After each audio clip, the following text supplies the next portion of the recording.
कथा यहाँ पहुंची कि रैदास जी के पास भगवान खुद पहुंचे। उसके बाद तो दूसरे भक्त तो ठीक है, पर राजा भी स्वयं उन रैदास जी के शिष्य बनने के लिए आगे बढ़े।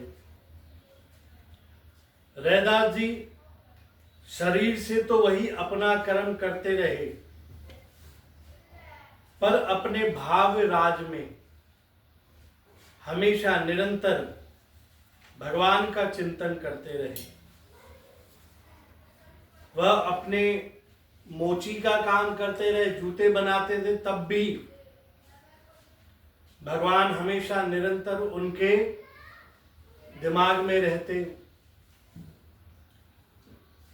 किसी की भी जोड़ी बनाते तो विचार करते मैं ठाकुर जी के लिए सेवा कर रहा हूं,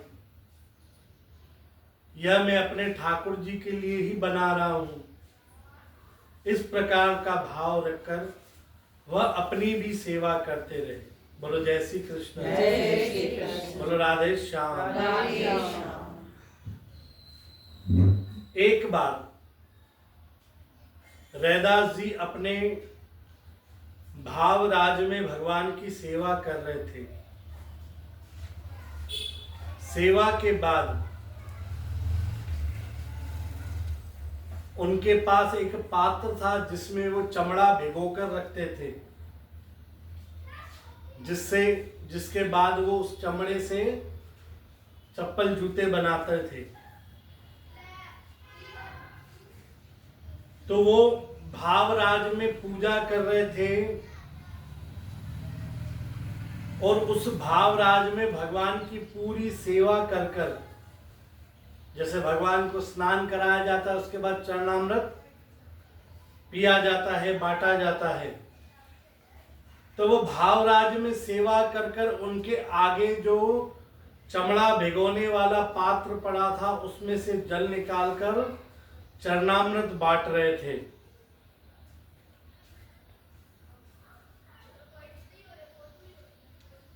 ब्रह्मा जी, इंद्र जी, शंकर जी, सभी ऋषि भावराज में उनसे वह चरणामृत ले रहे थे। उसी समय रैदास जी के वहां काशी के राजा वहां पहुंचे, प्रणाम किया, पर रैदास जी अभी भी अपने भाव राज की सेवा में थे और भगवानों को चरणामृत बांट रहे थे।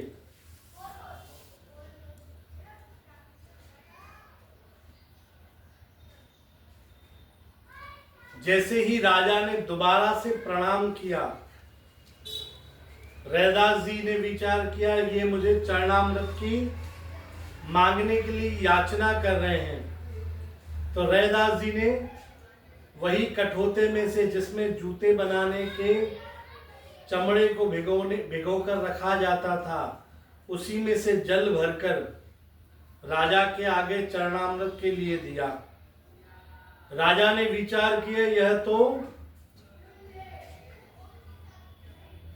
वही कटोता है जिसमें चमड़ा भिगोकर रखते हैं, उसी को चरणामृत कह रहे हैं। जल पीने का नाटक किया और अपने जो उन्होंने सदरी पहन रखी थी उसमें वह जल डाल दिया। जल पिया नहीं, जल पीने का नाटक किया और अपनी सदरी पर ढोल दिया। राजा वापस आ गए। महल में पहुंचने के बाद देखा जो राजा की पोशाक थी, जिस जगह पे उन्होंने वह चरणामृत ढोला था, उस जगह पर पीला दाग पड़ गया। अब राजा ने धोबी को बुलाया, कहा कि ये धोकर मुझे वापस देकर जाओ। धोबी वह वस्त्र अपने घर लेकर आया। विचार किया छोटा सा धाग है, अब इसके लिए मैं मेहनत क्या करूं। राजा का वही वस्त्र है, कोई दाग भी ऐसा वैसा राजा ने तो लगाया नहीं होगा। जैसे कहते हैं ना, सुनार के यहाँ जाते हैं तो सुनार के यहाँ का कचरा भी, भाई सामने बैठे हो ना कि सो गए हो, सब लग रहे हो तो जवाब दो भाई। भाई मुझे दिख नहीं रहे हो तो पता तो पड़े कि हाँ भाई बैठे हो कि चले गए। नहीं, बैठे हो तो जवाब दो भाई। बोलो जय श्री कृष्ण। जय श्री कृष्ण। सोनार के यहाँ का कचरा भी बहुत महंगा बिकता है कि वहां का भाई कुछ सोने के कण ना मिल जाए। जैसे कल यहाँ किसी माता की अंगूठी गिर गई तो कचरा भी ध्यान से बिन रहे थे, वैसे तो फेंकते जाओ और कचरा ध्यान से बिन रहे थे कि भाई कहीं अंगूठी भाई मिल जाए तो उनको वापस दे दे। मिली कि नहीं मिली? नहीं मिली। बोलो जय श्री कृष्ण। जय श्री कृष्ण। बोलो राधे श्याम। राधे श्याम। तो उस धोबी ने सोचा कि भाई राजा के यहाँ का वस्त्र है और छोटा सा ही तो दाग है, अब इसे कहाँ धोने जाऊं। उस पात्र को मुख पर रखा और उस दाग को मुख से ही चूस लिया। और जैसे ही उस धोबी ने उस दाग को मुख से लगाया और छुड़ाने के लिए जोर से चूसा, जैसे ही वो चरणामृत जो वो भावलोक में बांट रहे थे वह चरणामृत धोबी को लगा, धोबी उसी वक्त ऐसे लोक में पहुंच गया, उसे साक्षात भगवान के दर्शन होने लग गए। इतना दिव्य वातावरण वहां हो गया। धोबी अपने ही घर में उस स्थान पर बैठ गया, भगवान का नाम जपने लगा, कीर्तन करने लगा, आंखों से आंसू बहने लगे। घंटे बीत गए। धोबी की घरवाली, उनका बालक आया, कहने लगा पिताजी आपसे क्या हो गया है। उनकी पत्नी कहने लगी पतिदेव आपसे क्या हो रहा है। पतिदेव तो वहां पर उस वक्त थे ही नहीं, सिर्फ शरीर उनका वहां था। उन्हें बहुत झंझोड़ा कि आप क्या हो गया, आपको कुछ बोलो कुछ बोलो। धोबी जैसे ही उठा तो उन्हें अपनी पत्नी में भी भगवान दिख रहा है, अपने बेटे में भी भगवान दिख रहा है। उनको दंडवत होकर उनको नमस्कार कर रहा है। फिर पत्नी बोल रही है कैसा अपराध मुझ पर चढ़ा रहे हो, मना करने लगी। पर धोबी की तो अवस्था ही दूसरी थी, नाचने लगा, गाने लगा कि मुझे भगवान के दर्शन हो गए, मुझे भगवान के दर्शन हो गए, आज मैंने भगवान को पा लिया। जो धोबिन थी वह बहुत घबरा गई। देखा कि धोबी के हाथ में राजा का वस्त्र है। विचार किया हो न हो कुछ बात यहीं से ही है।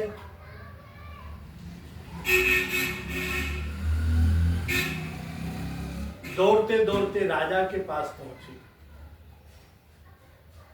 राजा को सारी घटना बताई कि आपका दिया हुआ वस्त्र उस धोबी के हाथ में है और वो धोबी मेरा पति नाच रहा है, मुझे प्रणाम कर रहा है, कि कह रहा है तुम भी भगवान हो, अपने बेटे को प्रणाम कर रहा है और रो रहा है, कभी हंस रहा है।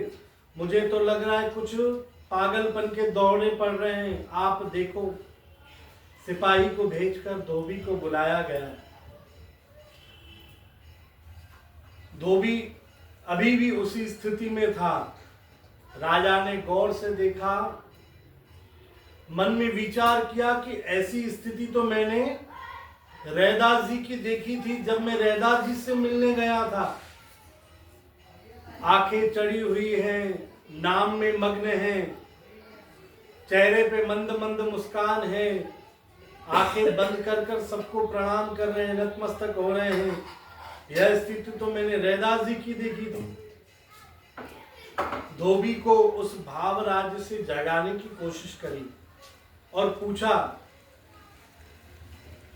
कि ये स्थिति तुम्हारी कैसे हुई और तुम इस राज्य में, भाव राज्य में कैसे पहुंचे। तो धोबी ने बताया, महाराज मुझे आपकी कृपा से भगवान प्राप्त हो गए। राजा ने पूछा, मेरी कृपा से कैसे? बोलो जय श्री कृष्ण, जय श्री कृष्ण, बोलो राधे श्याम। राधे श्याम। धोबी ने पूरी बात कर कर बताई। कहा कि आपके वस्त्र पर जो दाग था उसी को मैंने अपने दांतों से घिसा और उसमें कुछ ऐसा चमत्कार था, तब से मुझे प्रकट राम जी के दर्शन हो रहे हैं।